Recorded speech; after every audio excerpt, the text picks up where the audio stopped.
The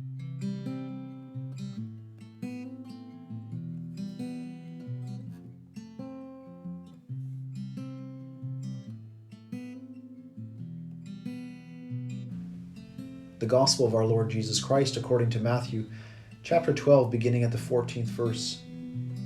The Pharisees went out and took counsel against Jesus to put him to death. When Jesus realized this, he withdrew from that place. Many people followed him, and he cured them all, but he warned them not to make him known. This was to fulfill what had been spoken through Isaiah the prophet. Behold my servant whom I have chosen, my beloved in whom I delight. I shall place my spirit upon him, and he will proclaim justice to the Gentiles. He will not contend or cry out, nor will anyone hear his voice in the streets. A bruised reed he will not break, a smoldering wick he will not quench, until he brings justice to victory, and in his name the Gentiles will hope. Today's Gospel reading begins on a very ominous tone. The Pharisees went out and began to plot against him, discussing how to destroy him. Jesus had just healed a man with a withered hand on the Sabbath, and this was their reaction. Because Jesus worked on the Sabbath, he was considered to be acting contrary to God's law. To protect the integrity of God's law, they decided that Jesus needed to be destroyed. There are certain forms of religious zeal which can be quite destructive of others, as we know only too well from our own times. Jesus was also zealous to do God's will.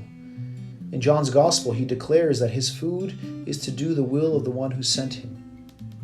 Yet, Jesus' religious zeal always brought life and healing to others, never death.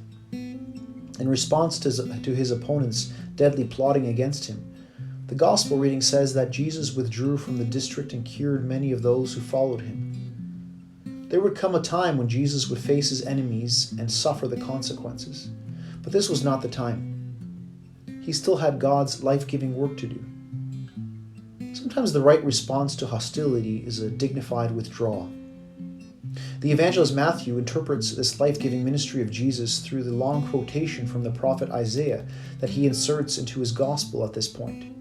This quotation depicts someone whom God has chosen as his servant. There is a gentle quality to this servant. He will not brawl or shout. His primary concern is for those who are afflicted and vulnerable, the crushed reeds and the smoldering wicks of this world.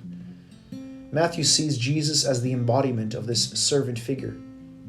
Jesus had spoken of himself as gentle and humble of heart, and his primary ministry is to those in greatest need, both physically and spiritually.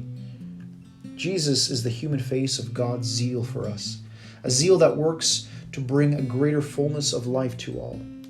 It is a zeal that embraces us all and which we are all called to give expression to in our dealings with others.